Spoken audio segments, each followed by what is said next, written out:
Hello, and welcome back to Downbelow Developer Discussion. My name is Steve. I am the robot replacing Ian for this video. We can't tell the difference, so we're going to continue on as though nothing has changed, because nothing, in fact, has changed at all. Recently, we've been asking each other questions about the philosophy behind Downbelow. If you have a question that you'd like to have answered, please let us know in the comments below. If you have other feedback too, we'd love to hear it. It gives us some impetus to go on and some impetus to refine what we're doing in the future. In the meantime, us philosophical zombies will continue talking about philosophy. Which kind of means that we're not philosophical zombies, but that it demonstrates an impure and imperfect understanding of the term. So, today's major question is as follows. In the past, we've talked about the idea that a trait always equals a success. And this is true. Mm-hmm. Anytime you spend a trait, that is a success. But not all successes are created equal. Tell me more about that, and tell me about the philosophy behind it. Okay, so the system concept, to refresh your memory real quick, which we've talked about in other videos, is that the GM can decide that you get less for succeeding with a certain trait against a certain challenge. Normally, the assumption is a challenge is entirely passed if you use a trait and succeed in that situation, but the idea here is that sometimes when you choose to succeed in a certain way, you create additional challenges by doing so. This doesn't necessarily mean that it doesn't count towards your X number of successes before Y number of failures. It does mean that you're introducing additional complications that will need to be met. And it might mean that you change the nature of the scene and what the GM's tracking on the GM side of things. Because if you choose to try and stop the thugs from killing you by doing a song and dance routine rather than dodging their bullets with, like, your athletics trait, assuming that your character has both the athletic and the good at singing traits, for example, then that introduces a very different type of scene and response to the challenge, and the GM might be well within his rights to say, no matter how much you sing and dance, you can't succeed using that trait in this situation.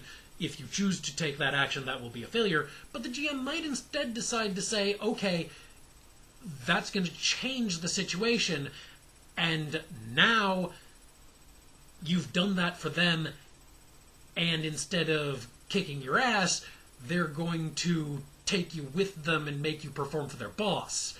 But now you've used up that trait, and what are you going to do? Exactly. So basically, it's saying similarly, a success is always a success, but their weight in the nature of the story is different. So, why? Why did I do this? I wanted to make sure that the GM's choice of challenges had meaning. If the players could literally say any trait, and no matter what trait they said, the GM had to accept it, then that would put such a huge burden only on the GM to come up with creative explanations for why that trait works. The players have a burden to make their traits make sense in the context of the challenges that the GM creates in the way that the system is presented, the way that we're talking about it. I didn't want to overburden either side. I wanted to evenly distribute the burden of narration. And I wanted to evenly distribute the credit for creativity, because the players get credit for being creative in coming up with creative ways to use their traits, but the GMs also get credited for creating creative challenges that make the players use different traits. Exactly. So the idea is to make everything matter. You can't just waltz your way through the game using the same trait for everything, and you don't want to write down 10 instances of the same word as all your traits. Not that you'd be allowed to do that, but there needed to be a point to that. There needed to be a reason to differentiate and not simply say, an even more minimalist variant of this game system could be, you get to succeed 10 times. Just narrate why you succeeded. You don't have to have written down traits. You're just the hero of the story, and in this case you succeeded because blah. It doesn't have to be consistent from story to story. We chose to avoid going that minimalist for reasons related to one of the previous questions. We believe that the system should reinforce the story as well as just getting out of the way.